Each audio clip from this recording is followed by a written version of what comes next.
The wayfinding landscape is changing, so welcome to Endpoint's Wayfinding Xchange Podcast.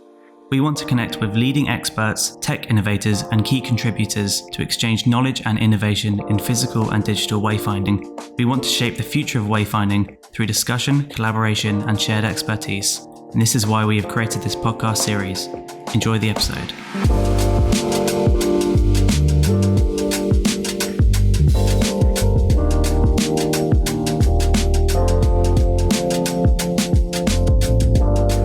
Welcome to the Wayfinding Xchange Podcast. I'm Alison Richings, joining you today as the host, as we explore the intersection of wayfinding, design, and the built environment. In this episode, we're heading to Liverpool to uncover the story behind the new Everton stadium at Bramley-Moore Dock, a project that's transforming the city's historic waterfront into a world-class sporting destination. This isn't just another football ground, it's a civic landmark designed to bring fans closer to the action while regenerating a unique dockside site. We are so proud to have played a role in shaping the wayfinding strategy and design and ensuring the stadium experience is intuitive, accessible, and memorable for every visitor. To dive deeper into how the stadium came to life, I am joined by Jon-Scott Kohli, Director at BDP Pattern. Jon-Scott is an architect, director, and environmental designer in the sports and entertainment division of BDP Pattern. A lead credited professional, he leads the design and delivery of major international sports venues, always ensuring sustainability is at the heart of the project. He is the project director for Everton's new stadium and has also played key roles on venues for the Pan American Games in Peru, the FIFA World Cup in Qatar, and the Regina Stadium in Canada. Jon-Scott, welcome to the Wayfinding Xchange Podcast. Thank you so much. It's wonderful to be here. It's great to have you, so thank you. I really would like to start with your personal journey because it's such an interesting sector to get into for an architect. So firstly, why architecture? Why architecture? I mean, you've started with the hardest question of all, I think. When I was a young boy, I thought that I really wanted to design cars, and so I would be drawing pictures of cars. I wanted to design cars too. Yeah. Cars and clothes. Yeah. Anyway. Fair enough. Well, but from some reason I went from cars and then thought, no, actually bridges. Bridges would be the thing that I should do. And then suddenly I stopped drawing pictures of bridges and it started to be buildings. Wow. And so basically by the time I was about 13, I was pretty set that no, buildings was what I wanted to design. And I really haven't moved past that in a way. But I suppose it's why have I kind of stayed in it? And I think it can be quite an interesting field because architects can do sort of go in lots of different directions within our profession. Absolutely. And I suppose there's always the sort of the mix of, art and creativity as well as scientific and technical. But when I was in university and maybe wondering still, is this the right idea? I had the chance to watch another architect conduct like a public engagement basically with some students over the new student, I think it was a student center. And he started with someone who was staunchly against the project because they were going to be occupying a kind of public space right in the middle of the campus. And you could see as this architect was talking to this young woman over the course of about 20 minutes, she went from being staunchly against it to suddenly saying, oh, well, I didn't know it could be like that. And oh, could we really do this? And oh, what else could we do? And seeing that transformation in someone of going from negativity to like quite excitement about the possibility, I think definitely fixed it in my mind that architecture was going to be something I wanted to pursue. That's such a great story because it's all about the power of change and how the built environment and architecture make such changes to people's lives. Yeah, that's really powerful. Well, it is, and I think the architecture, I think design generally, it's not just architecture, is ultimately quite an optimistic endeavor. There's very few designers who set out to think, I'm going to make the world worse today. True. And so I think we all have this sort of hope that we are going to be able to make things better, when we're done our day's work. And obviously there are days where that feels a lot harder to achieve than other days. Yeah. But, working in the fields that we do, which is when we actually build the things that we draw and design, to sort of be able to stand in your work and think, we all helped achieve this and this didn't exist before. I mean, that's intoxicating stuff, Absolutely. It does the soul a lot of good to go and stand in a building site like that. That's a really special moment, that kind of hairs on the back of your neck moment when you've lived this dream of this space and how it's going to be for so long, and you get to stand there and go, we did it. We did this. It's incredibly exciting. Absolutely. And I think what's different, which I think is better actually than when setting out, is because I think many people in the public and certainly I did as a young man reading about architects or seeing how designers are portrayed in media, is you think, oh, it's this sort of singular person with great vision and creativity and that's the only thing that happens.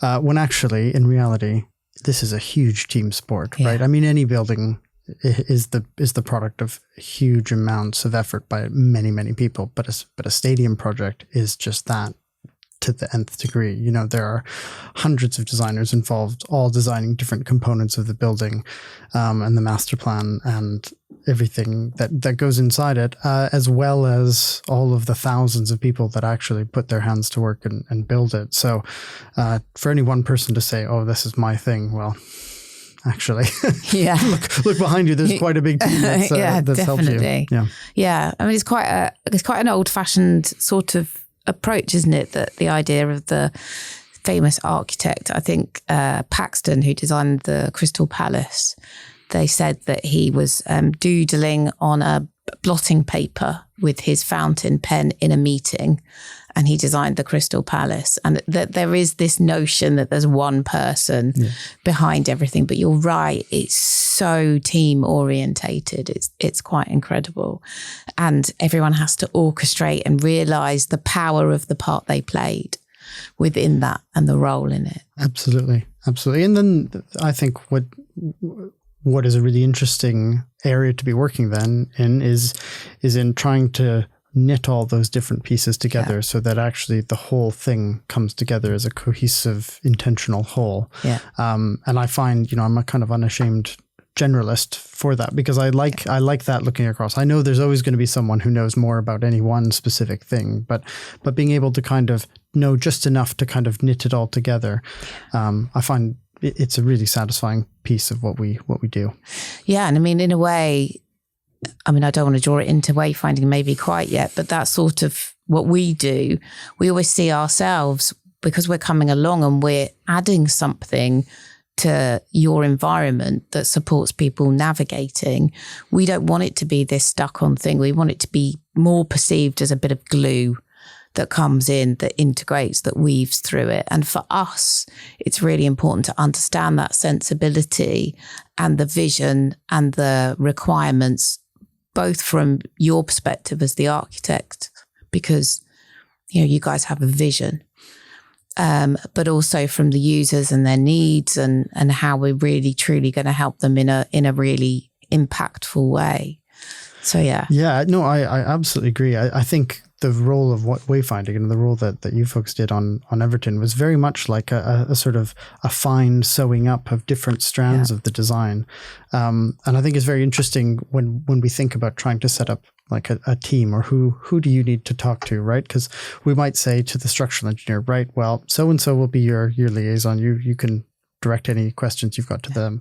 But I think in our project briefing meetings with you, we said, well, we had to introduce about half a dozen people, because the wayfinding affects so many other different components of the design, which nothing is ever completely discrete. But you try to sort of section things off to give people different levels of ownership, and wayfinding cuts across all of that, and rightly so, because it's about experience. It's about the way that people in understand and navigate through the space, and you need all of the different elements to kind of work in their own way to make that happen. Yeah. And we don't want to also take away from the environment and the space itself. We want to be somebody that comes along and adds to it and supports and creates reassurance and isn't the only thing that you notice, but is noticeable enough so that you don't feel like lost and worried as you try to move through the spaces. So yeah, and you're right. We do end up needing to pull on lots of different other consultants to make sure that we hit the right values. And it was really important to us right from the beginning to understand the architectural vision as completely as we could so that we got the sensibilities right in the right place. Yeah. Well, I think what was really good about the kind of Everton experience actually is that I felt it was very much a kind of two-way street. Which is that there were a lot of ideas that, in a sense, you from the wayfinding perspective and signage and branding were able to kind of reflect back what we were saying with the architecture and interiors. And then we were able to kind of pick that up and envelop some of that into the architectural and interior design. And then it kind of fed back again. So I felt there was quite a good synergy really, which is exactly what you want for a team, right? Which is that everyone's kind of bringing their own specialist knowledge and their own particular perspective to kind of bring something that no one person can think about themselves. Yeah. And you get better ideas and better products because of it, because everyone is thinking about it in an aligned way, but also critically from their own perspective. Yeah. I mean, it's such a good place to be. But I've gone down into the rabbit hole, which I shouldn't have done, so I apologise. Let's just step back a second. We've talked about why architecture and that power of change, which is a really, really powerful story. But why sports architecture? Because that's pretty niche. What led you down that road? I suppose, if I was to be perfectly honest, I fell into a job at Pattern, which was a bespoke, or rather boutique stadium specialist design practice. But I think I very quickly fell in love with the kind of the building type. There's so many things to like about working in these projects, and I think that's why they attract a lot of people who really want to work in them. I'd say the biggest thing is actually kind of on that theme about change, which is that these projects really mean something to people. Stadiums are the homes of communities of thousands of people, millions in the case of some clubs who have, a major kind of global following. And so the significance of a stadium as a kind of home for that fan group is really it's a great responsibility actually to take on as a designer, because you're going to affect so many people, but all those people really care. And it isn't, in comparison to maybe other building types where it's really profit driven, it's really about speculation and no one involved is really that keen on whether or not that particular building is built or not. With Stadia, I find that everyone has an opinion, whether they like it or they don't like it. And I've been fortunate enough to work on projects that have lots of support, but whatever people's opinions, they do have an opinion about it. Yes. And it's incredibly rewarding and satisfying to be able to then make a contribution to those places. And I think people understand intuitively, and we can kind of look to lots of data that supports this, but stadiums are really important parts of cities. There's no, when a club sets out to build a new stadium for themselves, or a city sets out to host an Olympics or something and needs a new venue to do so, in the same way that we might say it takes a village to raise a child, well, it takes a whole city and sometimes a whole country to be able to provide a stadium, because you're not just talking about a big piece of structure and building services and architecture. You're talking about transport networks and infrastructure and national grid upgrades, and it takes a whole political kind of will to kind of make these things happen. But that's why I think people sort of respect that they then become emblems of their cities and of their countries, and that ability basically to kind of bring people together means that there's quite a burden really on a stadium project to give back, I think. And I think we can probably think of a few examples where that that investment's been made, but the result has been something that kind of turns its back on its city or has really kind of closed off gates, and that's disappointing to see. Whereas I think Everton is a fantastic example of where that investment's been made, but the result is a hugely new civic space for Liverpool that is transforming the whole waterfront and is going to become a new sort of central place, I think, in the Liverpool public realm and mind's eye. So to be able to work on all of that and to be able to feel like we're making a really powerful contribution, not just to sort of a football club and its fan group, but also to the cities that these things sit in, is hugely satisfying. You know, it's a real privilege to be able to work on these projects. Absolutely. Double-edged sword, though.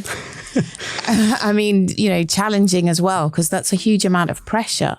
Well, it is, and it can very quickly become quite personal, I think. Yes. So I had the chance to work on a stadium in my hometown in Regina, Saskatchewan, and it was for the football team. This is Canadian football. This is the kind of football where you throw it with your hands. Oh, is it a bit like Australian Aussie rules? More like NFL. Oh, right. Okay. But in the same way that rugby league and rugby union are the same sport with different rules, Canadian and American football are same, but different. It was a team that I grew up supporting. You know, it's the only professional sporting team, period, for miles and miles around. The catchment area is the entire province, which is about 4 times the size of the United Kingdom. Okay, so small then. Yeah.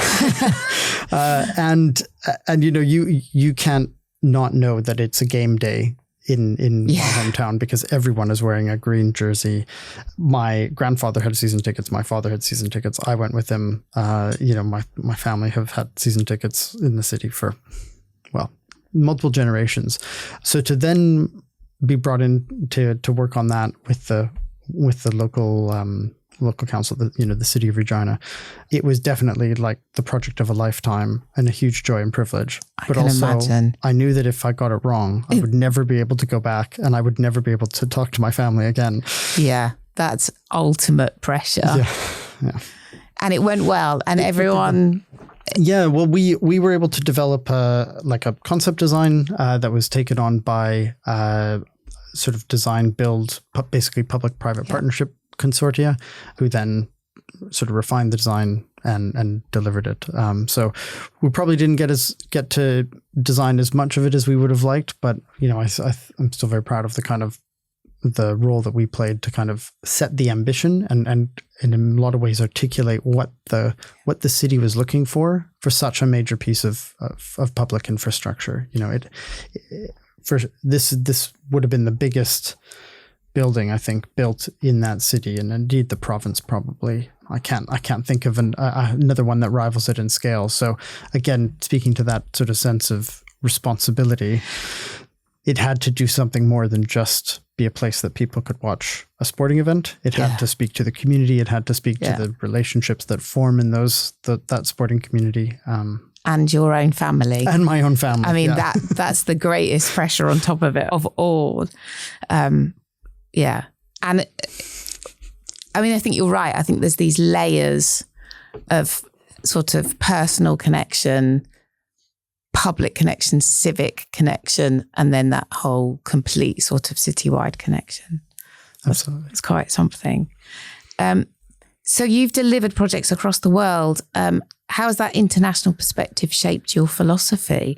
Are there some learnings from doing something in Canada that you feel, you know what, I can kind of take that because it's something slightly different and I can put it in Everton and it will have great resonance? Yeah, I think it's interesting to think about the things that are different when you work in other parts of the world, but also the things that are the same. So we touched a little bit before on the idea of experience and that being a trend that we're seeing, I think, across sporting venues globally, that it isn't just about, I mean, obviously the most important thing is arguably the sport you're watching in that particular stadium or venue, but it's not the only thing that's happening. And people are going to sporting events for lots of different reasons. And I think that is a global trend that's happening everywhere, that move towards what experience are people getting and that experience being multifaceted, almost, can I use the word multidimensional? In that there's a social media component to that, there's a physical component to that, and what happens kind of before and after, and the whole, every kind of touch point and interaction becomes a piece on that experience journey.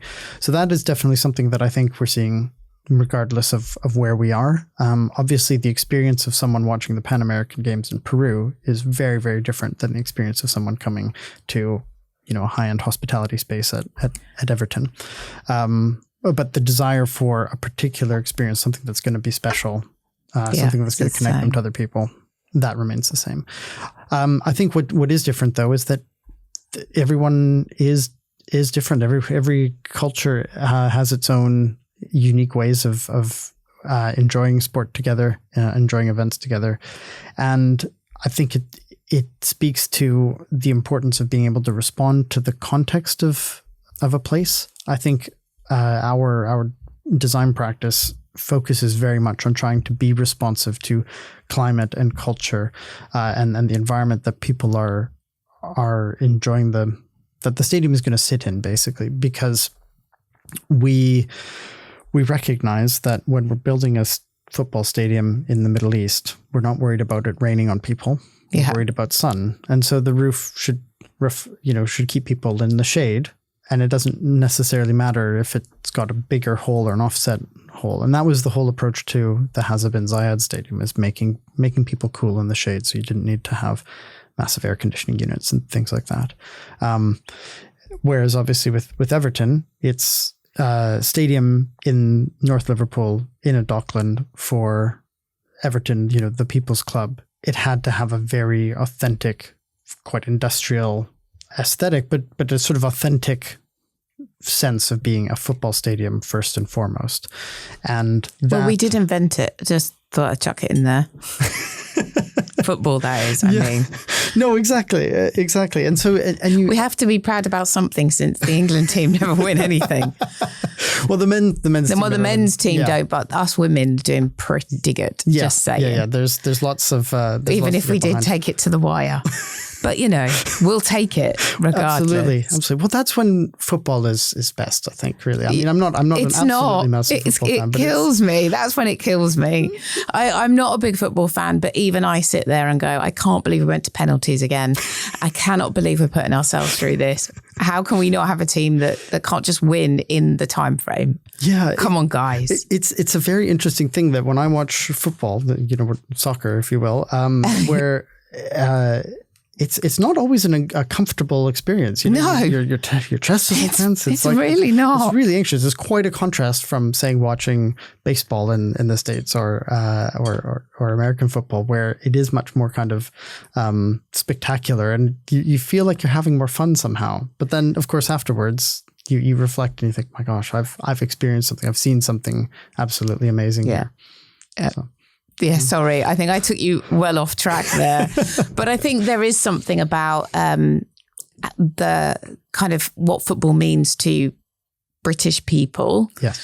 And I definitely think that Liverpool, the connections with the docks are really, really important, because Everton as a district was full of people that worked in the docks. Absolutely. And when Goodison was built, that was the place that everybody went to. And as you said about your hometown, how important it is to the people that live near Goodison, that this stadium lived up to expectations. I think there was a lot of pressure there.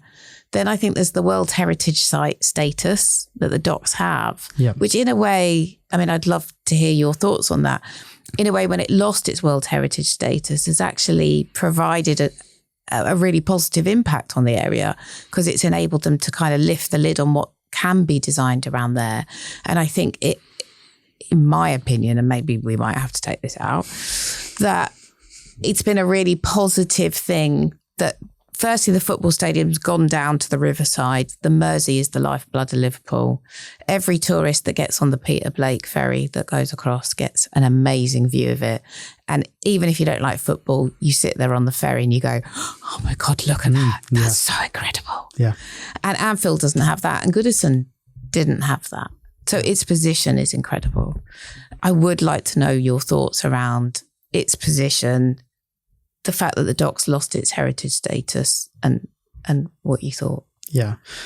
Well, I mean, I probably don't need to declare a bias here, but I am obviously biased about the result. I think it's important to kind of remember that the stadium is one chapter, a very important chapter, but it is one chapter in quite a long story between Liverpool and UNESCO.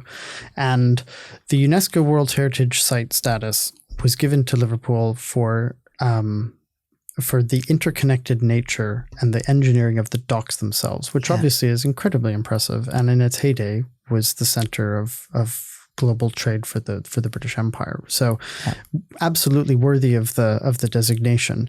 But it's that the characteristic that ultimately came down to was the fact that this was a body of water. This was a dockland.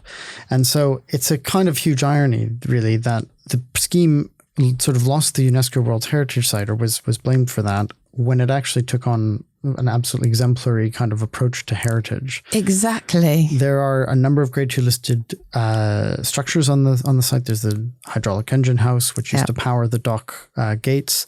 There's about a sort of a 3 meter high granite wall that was built to keep the public out of the site. And then there are the actual, what we call the wet dock walls that actually formed the Bramley-Moore dock itself.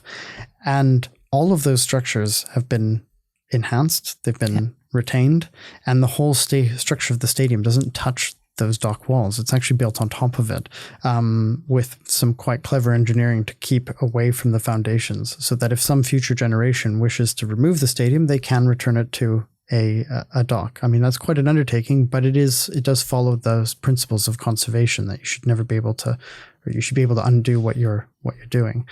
Now, obviously, there have been necessary sort of modifications that have had to happen, with sort of openings through the granite wall to get access. But ultimately, the democratically elected group of people of Liverpool City Council had to weigh up this decision about public benefit for a scheme that was going to bring £1 billion of economic development and 14,000 new jobs, and open up to the public access for the first time in its history this key part of the Liverpool waterfront, against the potential harm of filling in the dock, which was Historic England and UNESCO's principal objection, that we were changing the character of the dock. And so they made a decision. They unanimously agreed to consent the scheme. Historic England referred it to the Secretary of State. The Secretary of State at the time chose not to call in the scheme, because they presumably felt that the process had been followed in the correct way. And then UNESCO chose to pull the site, pull its designation. But I think it is important to remember that the only reason that UNESCO had issued a warning note or had put Liverpool on notice was because of it had granted outline permission to the whole Liverpool Water Scheme, which is a massive mixed-use development along the Liverpool waterfront that runs south of where the stadium sits today. So one mustn't look at the stadium in isolation of that. But also, I guess I encourage people to kind of go to the site, stand on that west terrace, take in the views of the River Mersey and the Irish Sea, see how the stadium sits within its industrial context, and make a decision for themselves. 100%, 100,000,000%. Tell us about your role in the stadium project. I mean, obviously you've said about how you work and that you're a generalist in the sense that you bring the teams together, but can you give us any more around how you, what your role was during the project? My role began working with Dan Mees, who is the American architect who came up with the original kind of concept and vision and set the scheme off sort of so well with a kind of excellent fan engagement, and really captured the kind of essence of what I think the club wanted to do. And we joined them, Dan and his team, I should say, as a technical advisor, trying to bring kind of the lessons we'd just learned delivering the World Cup stadiums in Qatar to Everton's project, as well as bringing our, we're here located in London, in the UK. So we had sort of an inherently kind of English angle to look at building regulations and Green Guide, which is the main regulation we follow for football stadiums. And then about a year into that engagement, we helped them sort of finish a stage 3, and the club appointed Laing O'Rourke as their preferred contractor to take on the building works and enter into a pre-construction services agreement, or PCSA. And at that point, the club asked Laing O'Rourke to form a design team of their own, and Pattern was selected to be the contractor's delivery architect. So we took on the kind of ownership and responsibility of the design, and set to work kind of developing the design in kind of a revised stage 3 work stage in order to implement some changes of brief. So we removed a multi-story car park that had been part of the scheme on the west side, replaced it with what is now a big elevated west terrace with sort of steps that allow people to look out over the river. We sort of refined some of the geometry to kind of return the overall elevation to kind of a symmetrical composition, which people really liked. And made a number of kind of tweaks and changes through. So the scheme, if you squint, it's the same as it's always been, but under the hood, it's something a little bit different. I think putting in the terrace was a masterstroke, because it was a multi-story car park, which seems a bit of a sad thing for that view across the river. Yeah. And for me, I think that's one of the key things. What a great thing to do.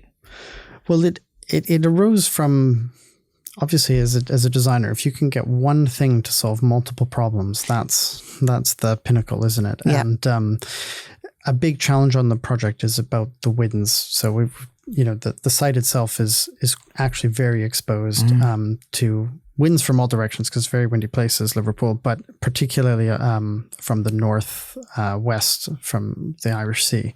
And what the computational fluid dynamic, or CFD modeling, was showing is that winds were hitting the mass of the building and then being pushed down onto the public realm, which could have created a potentially unsafe situation for the fans that were trying to get in and out of the stadium. So we knew that there needed to be some kind of coverage there, so that in the rare cases that the weather was that bad, and it does happen as we know, that there would be protection and there would be a way to kind of keep people on the sort of safe side of effectively a barrier. But obviously what that barrier could be, there are lots of different options. And we went through something like 85 different iterations of 3D modeling and wind tunnel testing to arrive at what's been built, which is this elevated west terrace, which does the heavy lifting of keeping people out of the wind, but then a series of relatively small, you really have to be looking for them, but an angled fascia here, a higher fence there, a lot of planting of trees. I think Planet as the landscape architect did a great job of finding tree species and specifying all of the stuff that goes in with it to make sure that those trees can survive in such an exposed site. And actually, again, it's all of those pieces coming together to create a really pleasant public realm. Yeah. But also it's all there to keep people safe in the wind. And I think when you folks came along and started to propose places where the wayfinding could kind of enhance that and bring some of those touches of industrial past to the signage and in those spaces, I think it all just started to really sing. Yeah. It is just really beautiful. And it's nice to sort of hear the story that actually a beautiful terrace is there to block the wind, really. But, as you say, there's so many ways that could have played out, and it played out in a really beautiful way. Yeah. Well, I think there was a lot of support, I think, when we went back to Liverpool City Council to kind of consult on this change, because suddenly they saw it as they had this ambition of having a river walk through Liverpool waters. Yeah. And so the West Terrace is now this kind of termination point for when this walk is eventually built out through the Liverpool waters. Yeah. And I think they could see that it was very much a civic gesture for Liverpool as much as it was about making a football stadium work. Have you got a favourite part of the stadium? Like personally to you, is there like one bit that you're like, this is the best bit? I mean, you're probably going to say the field of play because, I mean, everybody says that. But yeah, well, I am really pleased with the way that the bowl has turned out. Yes. Yeah. But I think my favorite part is probably the south balcony. So on level 2, cantilevering quite dramatically over top of the Everton Way concourse below. There's a long, thin sort of letterbox window that frames a beautiful view of central Liverpool. And we spent a lot of time thinking about how the details would work on that piece of glass, because technically it's quite challenging. We have to let fresh air in from the floor to ventilate the concourse, but we also then don't want any water to get out of the concourse and through those vents. And we also wanted to keep people from actually pressing up against the glass, so we knew that there needed to be some sort of railing. But the resolution of all that, which is effectively, I think it's 160 meter long bar that runs along the length of that glass, where people are able to sit or to stand, lean up, have their drink, have their food. From the inside, you have this amazing view of where you are in the world, and from the outside, you can see people activating and experiencing the building. And as an architect, obviously, whenever we can see into the buildings, we're really excited. So all of that coming together into what is relatively a simple thing. It's a bar, it's up against a window, but actually the resolution of all that took a lot of design thinking. And I think the way it's used is better than we had hoped it would be. I don't think we should underestimate that either. I went to a football stadium that will remain nameless, probably about, I would say maybe 15 years ago. That at the time they were considering a wayfinding project in an old stadium. I mean, it was a stadium that had been there for 100 years. And I was so excited about going. I'm not a big football fan, I've got to be honest. I don't support a team. I don't really watch it on a Saturday, but I will watch, like big World Cups and European Championships and those kinds of things. But even I, sense of occasion, knew that going into that place would be quite magnificent. And I remember walking onto the concourse thinking, oh, this is the fans' journey, and going, oh, this is the concourse.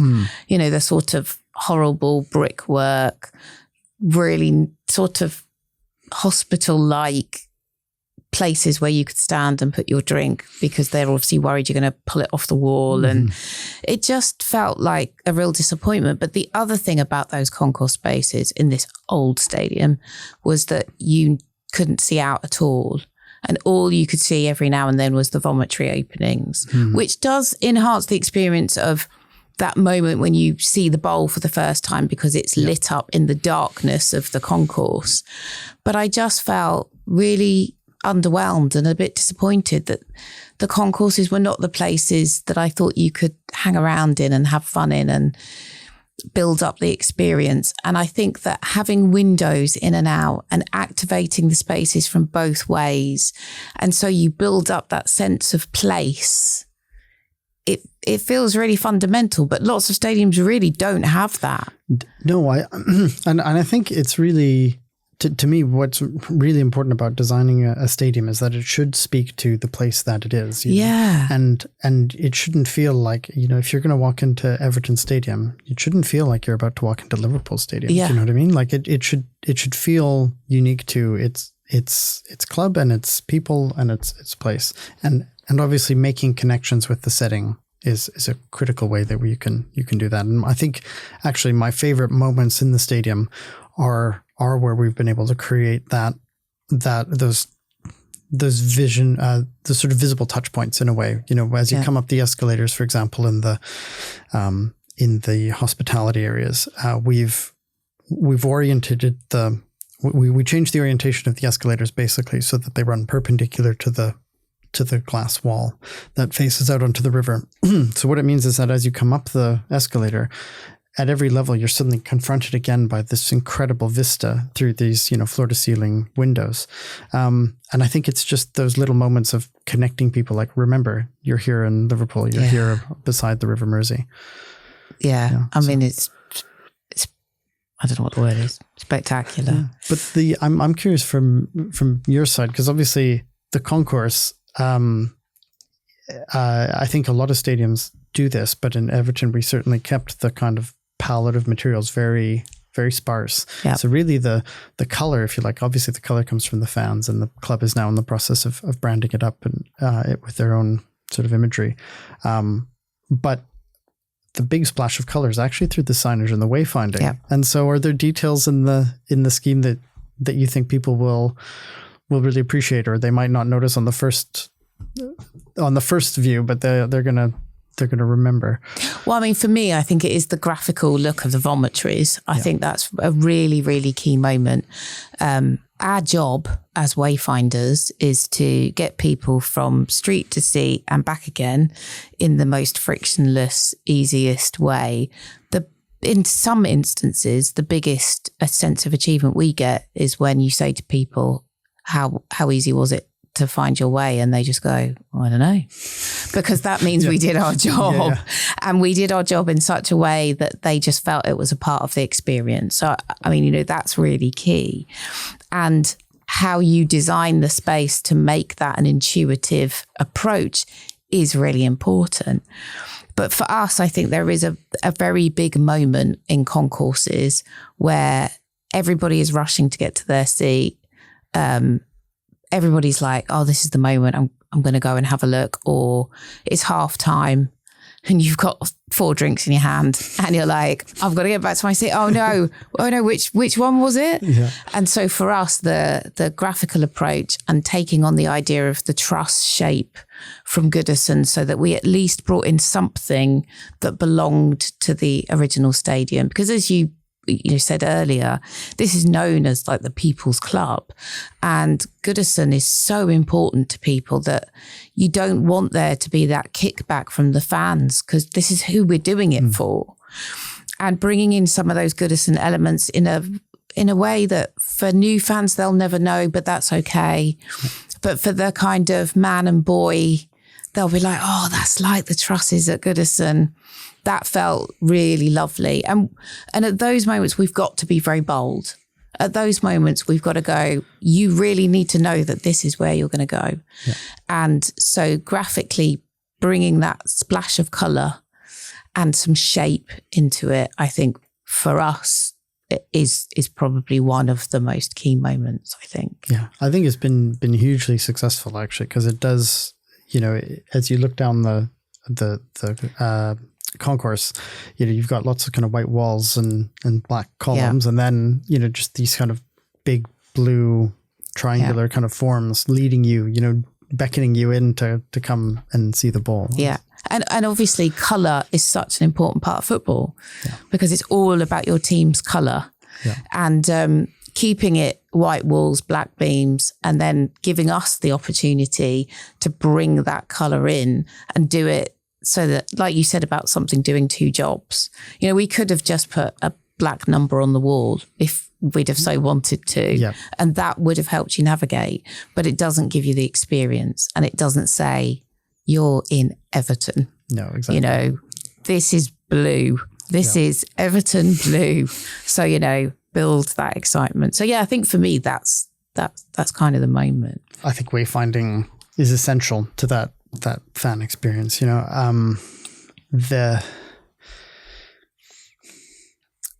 It's interesting, isn't it? Because it's at this intersection, because you've just described this moment where people they're not panicking, but they're in a rush because they don't want to miss any of the action.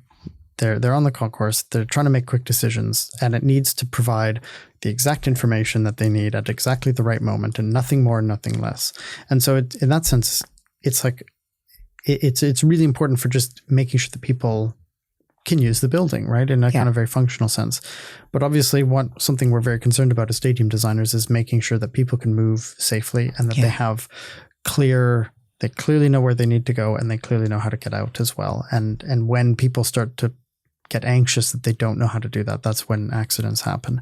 And so we spend a lot of time thinking about what are the routes that people are taking, what are the widths of the corridors and the stairs and everything that are going through. So it's an absolutely essential component of keeping people safe, because it's about keeping people calm. But then, of course, as you've kind of alluded to, there is this whole piece to it where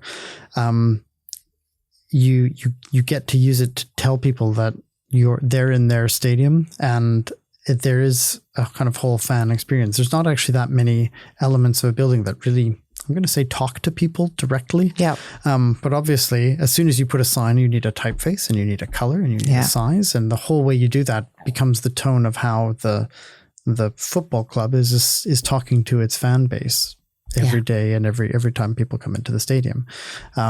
And so I think it becomes absolutely essential, because it's also one of those things that it's a detail that we really want people to notice, and people do notice.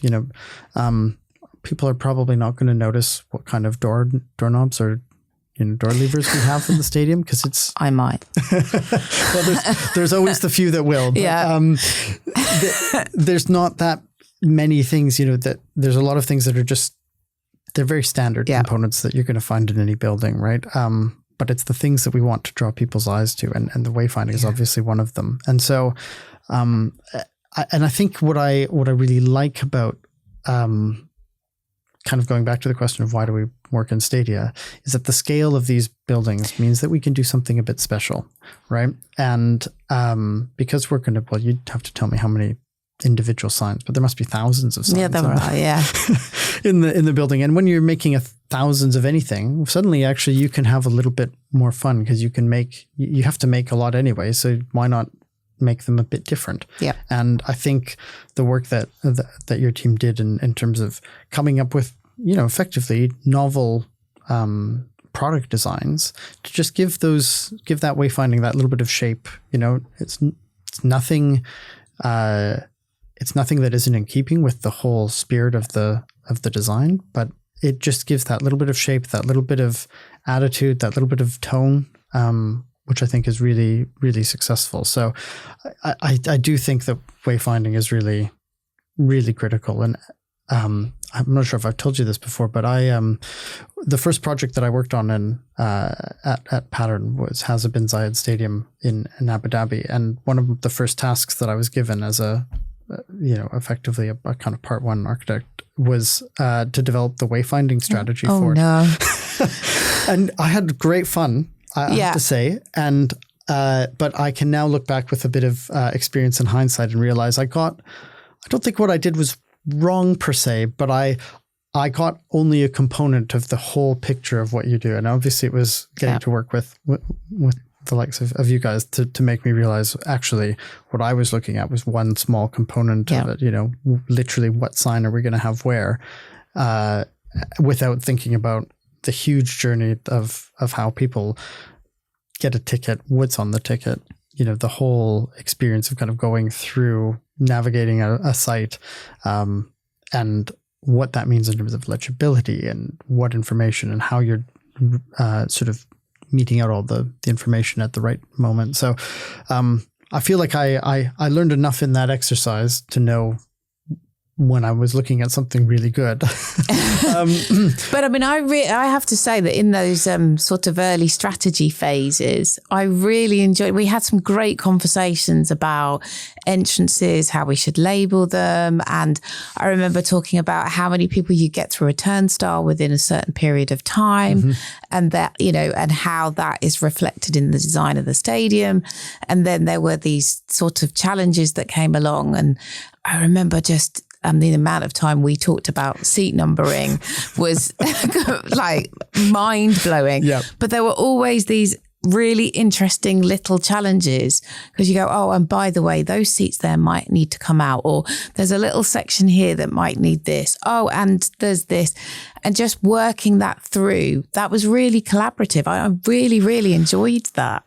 Absolutely. Well, I think it just speaks to the nature of kind of these types of projects where, yes, they're in a sense, it's a relatively straightforward thing. Just put some numbers on the seats. But you find that suddenly, as soon as you have nearly 53,000 of anything. It's not straightforward. It's not straightforward. It's really complicated. And for me, it was thinking about the number of times we talked about how we should label the stairs and what the stairs were going to be called and all those sorts of things. I think for me, there's the whole, it's going to go off onto a little personal rant here, so I apologise. But it's that whole thing of vomitory numbering and then high numbered seats, low numbered seats, and the Green Guide and FIFA say one thing, and those sorts of things that add layers of complication to a stadium. And we managed to work it, I think, with Everton, where we didn't do that because the way we labelled the seats. So it was just, I found all of those strategic conversations really satisfying, and considering that moving into a stadium as a user, so you go through the entrance wall, which obviously, going back to your heritage thing, from a wayfinding perspective, that wall is horrendous.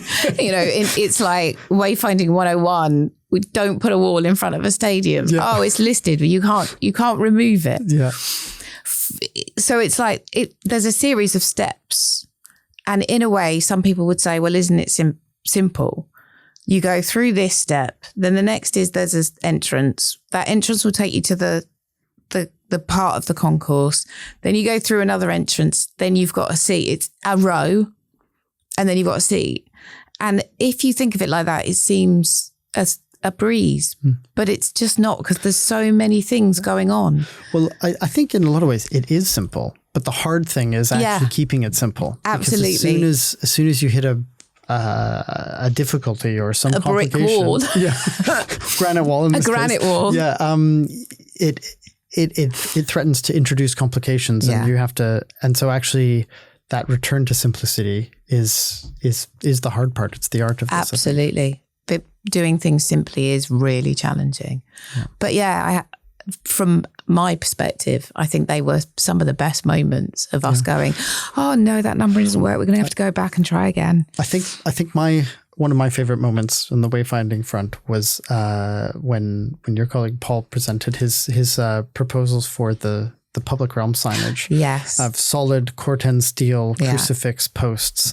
And I think we all said, wow, that looks absolutely beautiful, but we will never be able to get that past the QS. And we did. But we did. And they're there, and they are amazing, and they're absolutely perfect for the setting. And I think it's just in that moment, Paul was very confident. Don't worry. We're going to be able, we know what the budget is. We're going to be able to make that work. And I think it's just the power of good design, really, which is to be able to work within the confines, but do something quite bold, which again is quite simple, but inventive. And in the end, it's absolutely the perfect kind of detail for that site.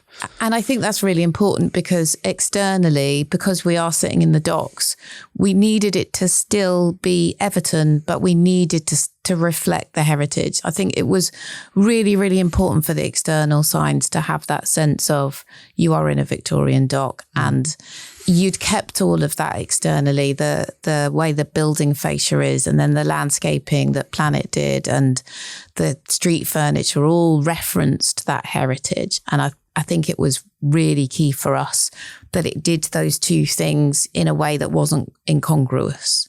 And so it's actually nice to hear that people think that it's not incongruous. But yeah, definitely. You're right. That was quite a big moment. Yeah. What excites you about the future of stadium design? I think for me, it's about the thing that excites me most about kind of where stadium design is going is that it has been part of this trend. We've talked about experience in lots of different ways, but I think the whole industry has definitely seen that people aren't just going to watch the football and get a pie and a pint. I mean, lots of people are, and that's great, but not everyone.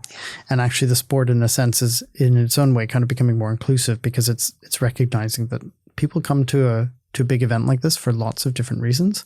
And so it's right that stadiums then kind of accommodate all those different types of use. And I think that drive to making really special experiences is actually what I am kind of most excited about. And I think what I would say is, like, obviously there's all these sort of amazing emerging technologies and that are coming through. Like Everton's got these sort of Amazon style grab and go concessions, and obviously all of this kind of building infrastructure is very high tech, and it's helping the club operate the building in a really efficient way and really safe way, and all of that is commendable. And we're going to continue to see lots of new technological innovations because I think sport is a really exciting world to work in because it is actually inherently competitive. Every team is trying to do the best that they can, and the only way that they can win more games is by continually beating out the other team. So everyone is incentivized to continue to just try to improve, and that constant improvement drives innovation. So I think sport is always going to be at the forefront of that kind of innovation. But I think it's that drive for human experience, I think, still underpins that. And 100%. And I think it's just, in a world where we are never far from devices, mine's like 30 centimeters away from me here. Actually sitting in the stands at Everton on that first game within the Premier League, and when Everton scored its first goal, I didn't do an exhaustive survey, but there was no one looking at their phone in that moment, right? Everyone was on their feet cheering. And I think that fact that people have this desire and this need to experience things together, I just find that really, really refreshing, that even in our very technological world, where we're as wired and technologically enhanced as we have ever been and will probably continue to be, actually, we still want to experience things together. And I think that is a really exciting part about where modern stadia are going. I 100% agree with you. I think there's something about that togetherness. And as you say, you get to be that person that says, I was there on the first day, I witnessed the first goal, and everybody goes, I wish I was you. Because it is such an individual collective. You have to be there. You can't replace that. You can't sit at home, watch that on telly and say, I got the same experience. You can't put a headset on and be in a virtual world and say, I got that experience. No. You didn't get that experience. So I think that drives a lot of this. And as you say, the power of competition, the amount of money that's in sport means that these will get to be better places. But I also want to echo what you said about inclusivity and using the spaces in different ways, because I think more and more stadiums get opened up. There's other events that happen. Mm-hmm. It's not just a thing that happens on a Saturday or a Wednesday night. It's now a space that becomes open much more through the rest of the week and becomes much more inclusive. And the fact that Everton have put in like the sensory rooms and the quiet rooms and more ability for families to come and enjoy it, because, traditionally when I was a child, football stadiums were not a place you took children to.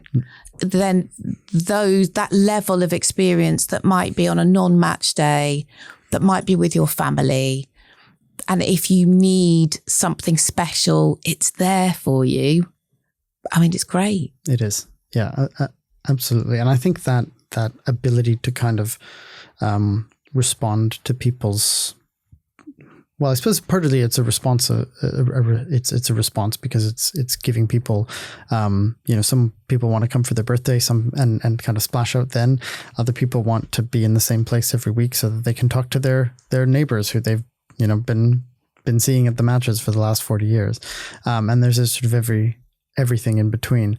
But I think it's also, there is that opportunity to be, I suppose, proactive is the alternative, where you're actually giving people things that they didn't know that they could ever experience, right?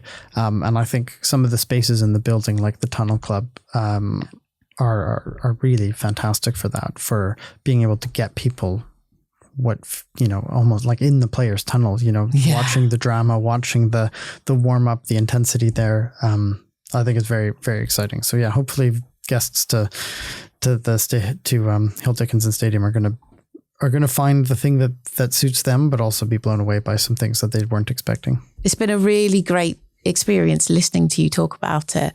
Your passion comes across, and here's to many, many more stadiums. Thanks so much, Alison. Well, hopefully here's to many, many more stadiums that we're working on together. That would be great. It's been such a great collaboration and such great teamwork. And it's been 6 or 7 years I've been working on the project. So and we had COVID in the middle of it, which actually we didn't even mention. No, because when we started, we were in lockdown. Yes, I know. That's right. Yeah, because we didn't for years. Yeah, exactly. We probably didn't meet for like 3 years or something. So yeah. No, I was thinking about that because obviously, we were considering what were the challenges of the project, but in a way, COVID was not a challenge in a way. Somehow we'd done enough kind of prep work to just allow everyone to just keep going and put the project first. So it is funny, isn't it, that when we started that project, I was really concerned that COVID would just stop us and really get in the way. But again, it just didn't. We just made it work. Yeah. And maybe that's testament to how you work and your collaboration methods, to be fair. Well, I think a project like this, from the top down, if you like, the club set an incredible vision. Yeah, true. They invested in getting the right team around them in terms of the contractor, and I would say the design team as well, and everyone that was involved.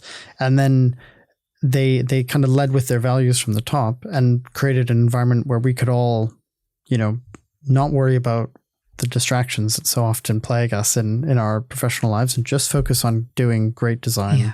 And delivering something really amazing. And I think it's a testament to their vision, but also the fact that everyone was able to kind of come together. And when I see the stadium, I definitely see a real testament to teamwork and collaboration and how design should happen.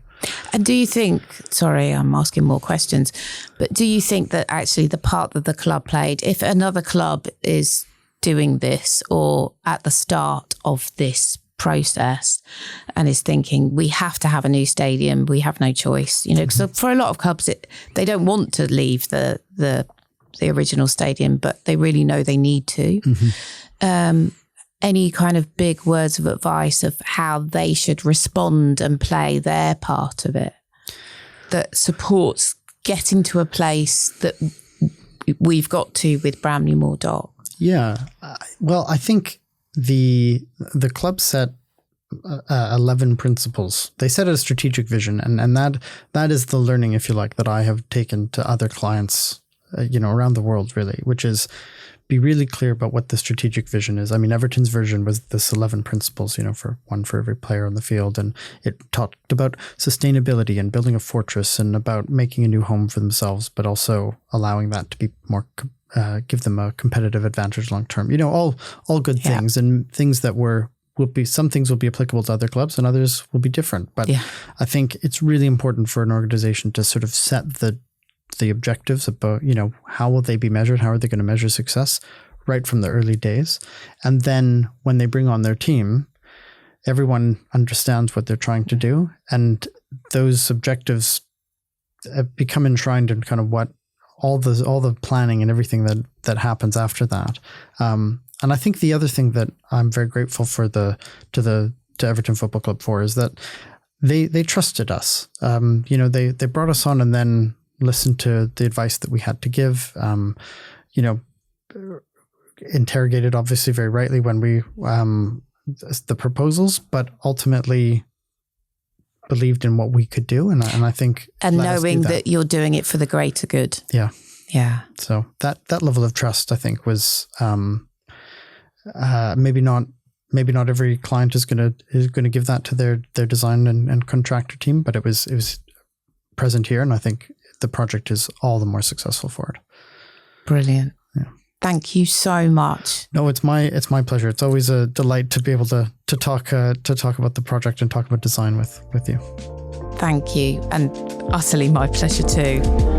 Thanks.